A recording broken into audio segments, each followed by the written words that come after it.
Sometimes you get a dog in on the odd occasion that is so headstrong and taking over the relationship between the client and the dog that you can step in, the dog responds to you so much better.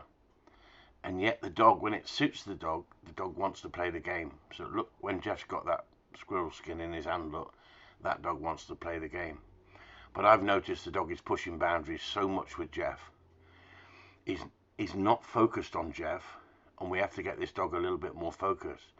So what we're doing here at this point, we're actually making the place board a game. We're making it a game. And you've seen this, haven't you? You've seen this where you make the place board a game. The dog has got to think this is fun element. We can use it as a naughty step, but if you start to use it as a naughty step too soon, the dog will resent it rather than want to come up there.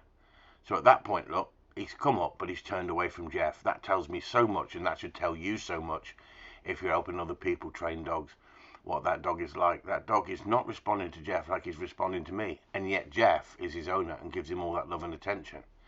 The dog loves to chase leaves.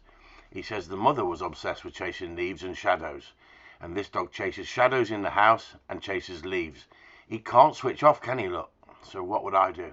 I'd put him in a cage in the house. I wouldn't let him chase leaves. I wouldn't let the habit become so obsessive.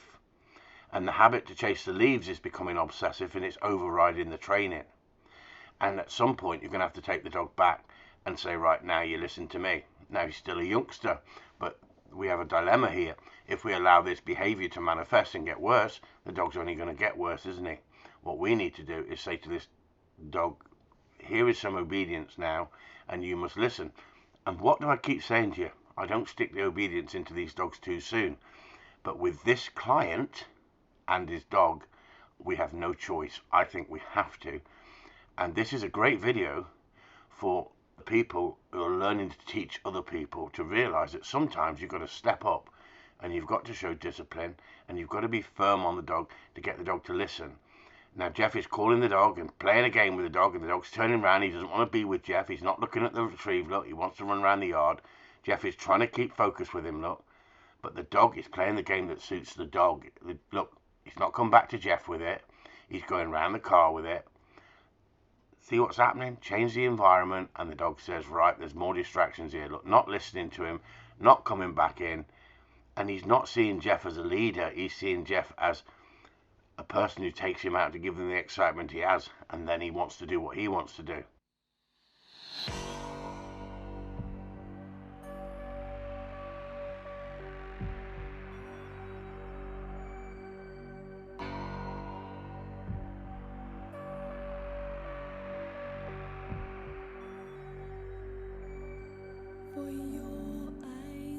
So let's look at the facts. Remember what I've said to him. Don't let the dog pull. What is the dog doing? Pulling straight away. 2 hands on the lead. We've told him about 2 hands on the lead. The dog is not listening. He's not responding. This is not an easy dog because he's headstrong. This dog's not wanting to play the game, is he? This is where you really learn to train a dog. Look at him. This is not to show Jeff up, this is to show Jeff what he needs to work on, because sit means sit. I expect it to sit. And you have to teach the dog that this is not acceptable. And he's being as nice as pie to this dog. Imagine he was giving this dog cheese. Imagine he was giving this dog treats. The dog would just be laughing at him. The dog is not focused on him. All of a sudden, right, okay, I get the idea. I've got to sit there. It clicked in, look. But how many times are you going to correct the dog before the dog gets the message? Come here. Look how fast the dog comes in. Look how the dog doesn't get up there, and he puts the dog up there. Instead of nurturing the dog up there, tapping the board and getting the dog up there, he's manhandling the dog. The dog's pulling again, look. Now he's let the lead go, but the dog is not, he needs to master the dog without getting into a silly fight with the dog. But he needs to be firm at the right moment. Because if not, this dog will push boundaries, and that's exactly what you need to see.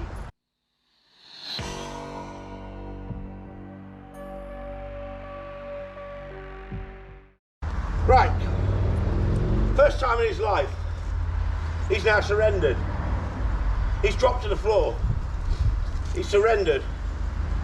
Is it bothered him that much? No, but he gave in completely then. He surrendered.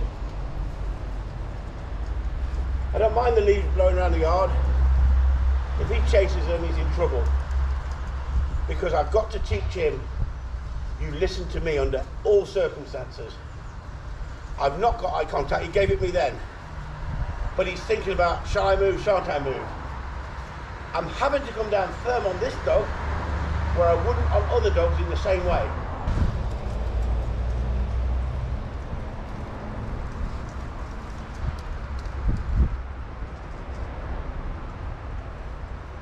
The importance of having to be firm, and fair, because the dog is just pushing you and pushing you and pushing you, and it doesn't matter if you only get this far from him at this point.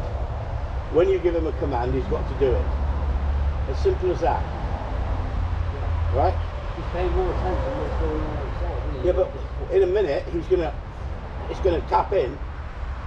If I listen and get on the board, I get the retrieve away from me to the front. At the moment, there's more interest in looking around and watching you with him. You're having this little fight with each other. Like, he moves, you move, he's testing you, you're testing him. And you can't have that. There comes a point where you say, I'm in charge. Now, I didn't hurt him, but I roughed him. Yeah. I roughed him to say to him, you park your arse there and you don't move. I don't care if a pigeon flies across like that, or whatever happens, you're not allowed to move till I tell you. How many times have you fidgeted since I went in hard? No, he hasn't really. No, and that's the whole point. Yeah. If you go in soft, you had sit on this dog before I even came to you. Before you came to me. But you didn't have a good sit. No. And a good sit is you part your arse whenever I tell you. But you've got to go back to foundation building that foundation. And that foundation is, you will sit there as long as I tell you to sit there. And you will not pull me when I take the lead. Right? I take the lead. Right? And I've got a loose lead here, look. A loose lead. And if that lead goes tight, he's going to get it. And the idea is, look at the clip.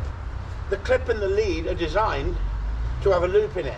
If that loop is not there, then that dog doesn't understand about pressure and release. You're having this, you're bringing him off that board and he's pulling you. And yet, he shouldn't be pulling you, but you have to condition it. So when we do the heel work outside, it's exactly the same principle. Now watch, sit. See how much sharper it was? And he's parked his backside. That's because I've now taken over, used that little bit of discipline to say, I'm not having it. But the problem is, people walking past to see that, and they go, what are you doing? They're not seeing all the work you've done to build up to that. No. They're not seeing all the effort you've put in to make it gameplay. So, did I race in and hammer him? No. But I told him, as soon as he lifted his arse, I told him I went towards him. I went to show him that I'm in charge. There's no eye contact with this dog. There should be eye contact with this dog. Watch. That should be eye contact. It's not there. It's because he's so stubborn. He's so big-headed in his own way. And yet you wouldn't sell him for the world.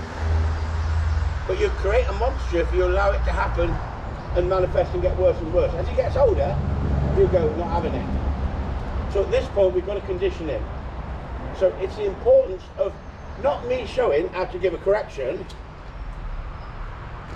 but me showing leadership. Watch. Watch.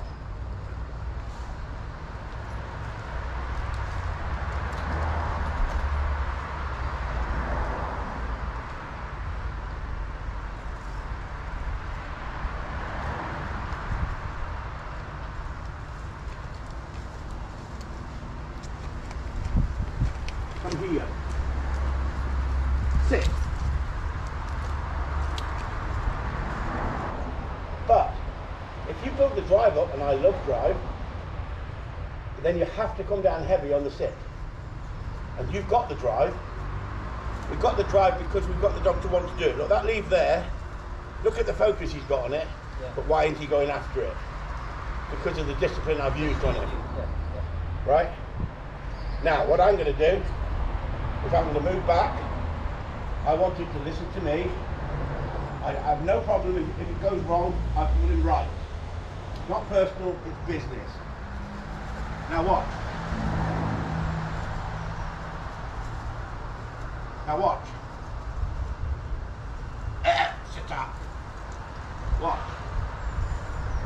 Come here. Get out. Get out. And there we get what we want. Come here. Good lad. Sit up. I won that battle. I've not knocked him back to the point he didn't want to play the game. He's that hard. But I've had to come down firm on him to tell him what I want. So what? As soon as I take the lead, I give him a loose lead. Loose lead.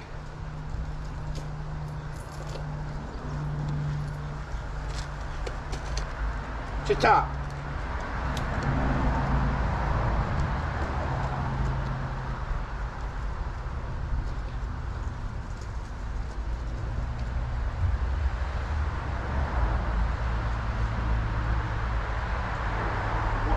Sit up! Watch me, Jack. Come here. Get out. So coming in here, he's getting a positive. Come here. Good lad. Okay? Yeah. I'm getting a delivery to the front. The dog's focused, he wants to play the game. By the lead again. Look how I show leadership. Do I show leadership by yanking and cranking? Watch.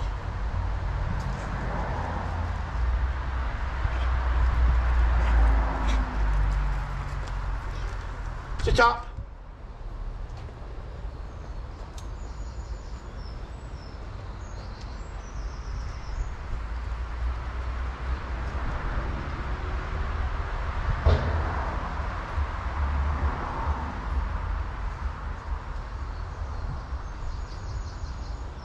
Come here. Get out. Come here. There. Here. Good lad, good lad, good lad, good boy, good lad, good lad. That's why I'm friendly with him. I'm saying to him, do as I asked you to do, I'll be your best friend. You want to play me up, you take the consequences. That doesn't mean I've got to do it for the rest of his life. It means I've got to get him, that when I say sit, it means sit under any circumstance. Because if he won't sit in this yard, he won't sit on a shoot and you've got birds coming everywhere. He won't listen to you. It's as simple as that. Now what? This is your tool to play that game with. He's following the game. Come here. Sit.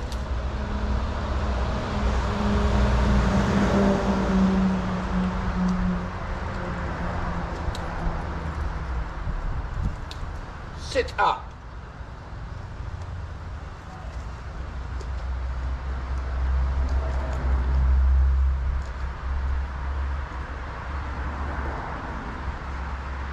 The focus is on the retrieve. Come here. Sit. Get out. Add into the game each time. Come here. Good boy, dead. See how he's not turning away, he's coming into me.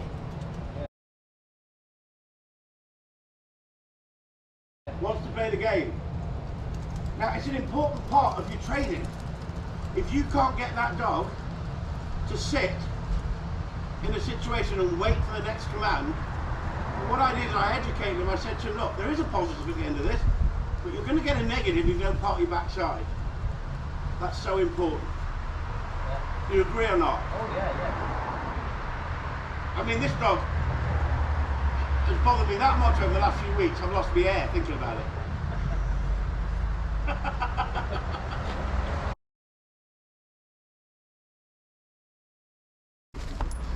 Good boy.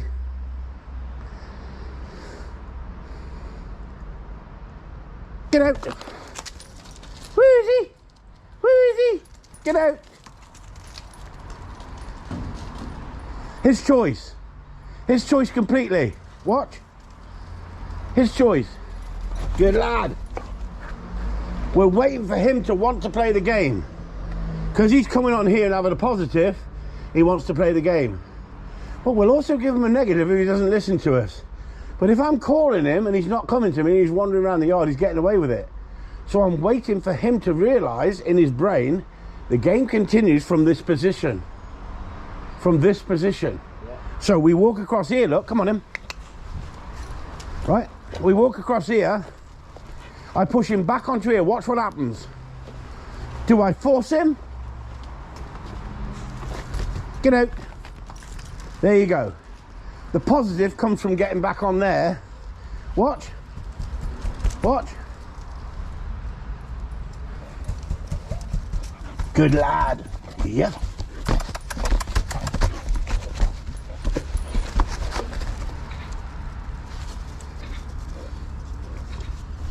Dead.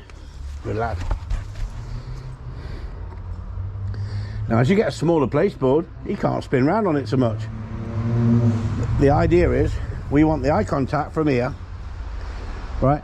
And we want him to want to come on the placeboard to continue the game. He knows the game continues when he brings it back to me. I'm not going to say good boy until he deserves good boy. Yeah. Get out. Now watch. Make him make the choice himself. Good lad. Good lad. Get out. Where is he? Good boy. Good lad. Yes. Yeah, good boy. Yeah. See how we're doing? Yeah, yeah. Mixing it up. All right? Making it basin, basically. Yeah. So every time he comes back here, he gets pleasure. But if he pushes me around, I'll bring him on here. Yeah. But I want him to want to get on there than force him to get on there. But if the worst comes to the worst, I will. Yeah. Good boy. Hey, here. Sit up. Sit up. Good lad. He's not snatching anymore. He's not grabbing. He's not biting onto it and holding onto the dummy, the pigeon. He's got to learn what we want him to do. Once we've taught him, if then he wants to push boundaries, there's going to be a consequence. Right? So here's the consequence. Sit up. Sit up. Sit up. Get out. There you go. Good boy. Good lad. Good lad. That's a good boy. Good lad. That'll do him. Well done. So you're having problems with your dog, you don't know what to do, you're going to a trainer that you're not getting anywhere. What you need to do is find an honest trainer. That's the most important thing. He doesn't have to be particularly a good trainer, but he has to be an honest trainer. If he can't sort the problem out, he has to say, this is above my pay grade. Let me suggest this person to you. But if you want to learn how to train your dog to a good standard, come over to Patreon. Go for Chris Upton of Corleone Gundogs, and you'll find how we get this dog to listen to us, using corrections at the right time and using gameplay as the majority based training that we use. 95% is gameplay, 5% is discipline. It doesn't matter how much gameplay you use, if you don't use the discipline at the right time, you won't win the battle. It's as simple as that. You've got to get the dog to want to please you and work as a partnership, not that the dog wants to please itself.